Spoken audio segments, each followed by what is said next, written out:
Energy Fund, PLC, for the quarter ended the 31st of December 2025. Chloe, this is a Sri Lankan public limited company listed on the Colombo Stock Exchange, primarily focused on energy investments. What stands out to you right off the bat? Thanks, Liam. What immediately caught my eye is that these are unaudited interim condensed consolidated financial statements prepared under LKAS 34. So we're looking at a snapshot of the group and company's performance, with the group including subsidiaries and associates. It's interesting to see how much the associates contribute to the overall picture. Absolutely. Starting with the income statement, the group's revenue dipped slightly from about 377 million Sri Lankan rupees in 2024 to 364 million in 2025. Not a huge drop, but it's reflected in the gross profit, which fell from 217 million to roughly 207 million. What do you make of that? It's a modest decline, but more notable is the sharp fall in interest income, from nearly 20 million down to just under 8 million.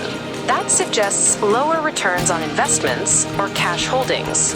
Plus, other income plummeted from 75 million to less than 1 million, which likely means fewer one-off gains or non-operating income this period. Right, and operating expenses stayed fairly stable, with other operating expenses around 54.5 million. But the results from operating activities dropped significantly, from 256 million to 161 million. That's quite a hit. Yes, but the real story here is the share of earnings from equity-accounted investees. It remains very strong at 693 million, though slightly down from 718 million the previous year. This line item is the major contributor to the group's profitability. That's a key point. For the company alone, excluding subsidiaries, the operating results are still negative, with losses from operating activities and a small loss before tax. So the group's associates and subsidiaries are really driving the overall profit. Exactly. It's a classic case where the equity-accounted investees make or break the bottom line. Liam, can you explain for our listeners what equity-accounted investees are and why they matter so much here? Sure. Equity-accounted investees are companies where LVL Energy Fund has significant influence but not full control, typically associates. Instead of consolidating their full financials, the group recognizes its share of their profits or losses in its income statement. Here, that share is substantial, over 693 million rupees. And these associates include power companies in both Bangladesh and Sri Lanka, right? Correct. The report highlights two Bangladesh associates, Laktanavi Bangla Power and Fini Lanka Power, that have USD-denominated borrowings and revenues under their power purchase agreements. To manage currency risk, they apply hedge accounting. Hedge accounting can be a bit tricky. How does it work in this context? Think of it like a financial insurance policy. The USD borrowings are the hedging instruments, and the USD revenue streams are the hedged items. Gains or losses on the borrowings offset those on the revenues, so currency fluctuations don't cause wild swings in reported earnings. The hedge effectiveness here is assessed at 100%, so it's a very clean offset. So it's like having a built-in buffer against currency swings? Exactly. Without this, the group's earnings could look very volatile just because of exchange rate movements, even if the underlying business is stable. That makes sense. And because these companies are associates, LVL Energy Fund applies the equity method, recognizing its share of not just profits, but also other comprehensive income and net assets related to these investments. Exactly. That's why the translation reserve and cash flow hedge reserve on the balance sheet are so important. They reflect these currency-related adjustments from the associates.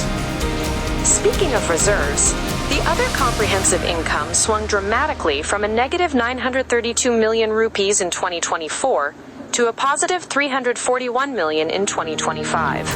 That's a huge turnaround. It is.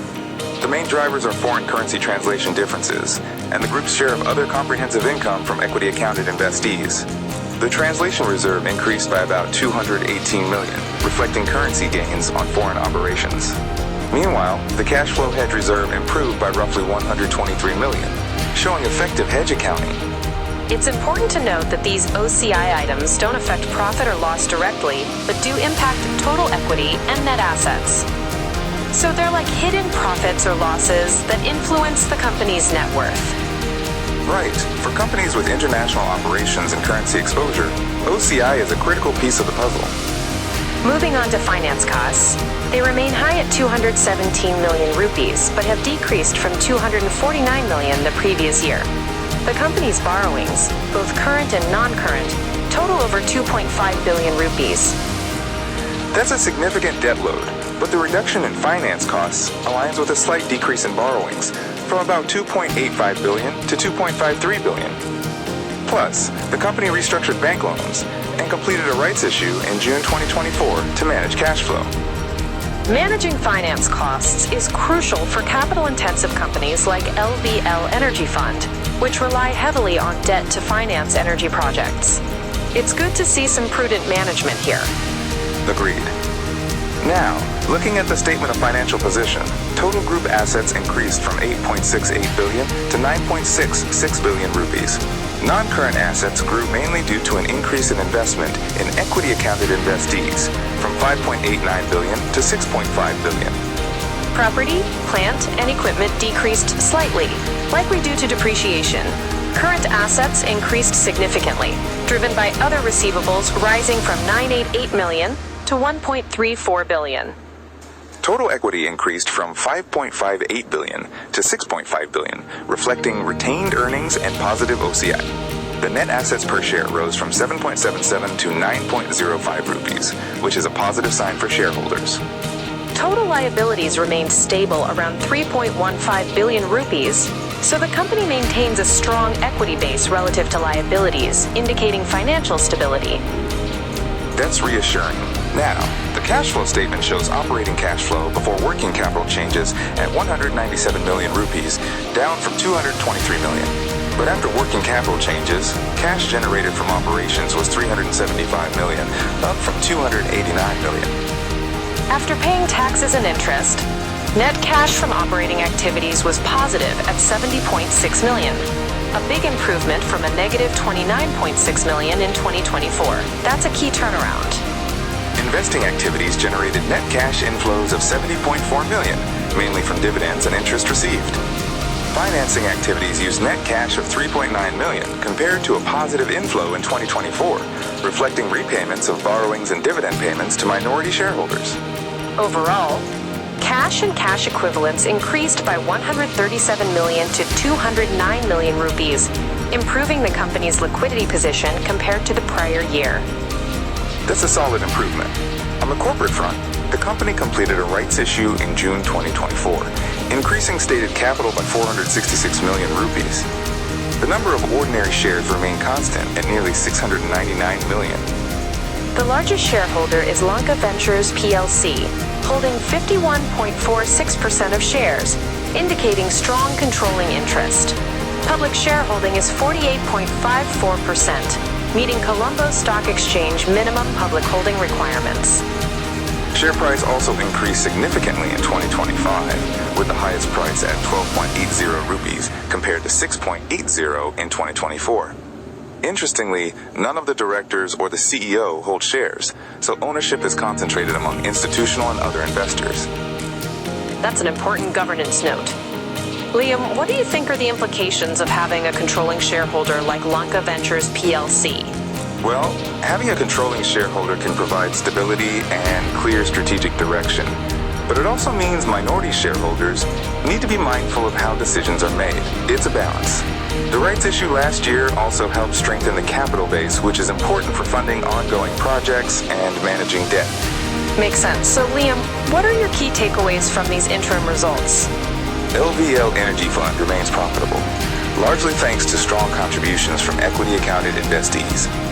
They've managed to reduce finance costs and improve cash flow, despite a slight dip in revenue and operating profit. Currency risk is effectively managed through hedge accounting, which stabilizes earnings and equity. The increase in net assets per share and share price reflects growing investor confidence. The company's strong equity base and stable liabilities position it well for future growth. But challenges remain, especially in managing foreign currency exposure and maintaining profitability in a capital-intensive sector.